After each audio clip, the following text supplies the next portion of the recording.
আগামী 1 মাসের মধ্যে চিন্ময় কৃষ্ণ দাস সহ সকল কারাবন্দীদের নিঃস্বার্থ মুক্তি না দিলে আগামীর আগস্টে ঢাকা থেকে চট্টগ্রাম চিন্ময় কৃষ্ণ দাসের ব্রহ্মচারীর কারাগার পর্যন্ত লং মার্চ ঘোষণা করা হবে। বন্ধুরা আগামী দিনে তার কর্মসূচি ঘোষণা করবেন আমাদের গোপীনাথ ব্রহ্মচারী। আমরা আপনাদেরকে জানিয়ে দিব। আজকে আমরা বলতে চাই বন্ধুরা আমার, আজকে চিন্ময় কৃষ্ণ দাস ব্রহ্মচারী সহ অনেককে নিরাপরাধে জেলে বন্দী করা হয়েছে।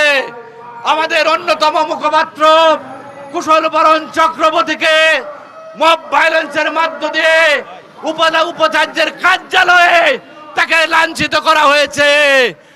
ওই ছাত্ররা বলতে চায় উপাচার্য নিয়োগ নাকি ছাত্ররা দিয়েছে। তাহলে উপাচার্য নিয়োগ যদি ছাত্ররা দিয়ে থাকে তাহলে ডক্টর ইউনূসের কি কাজ? আমি বলতে চাই আপনি এই লজ্জা নিয়ে পদত্যাগ করুন।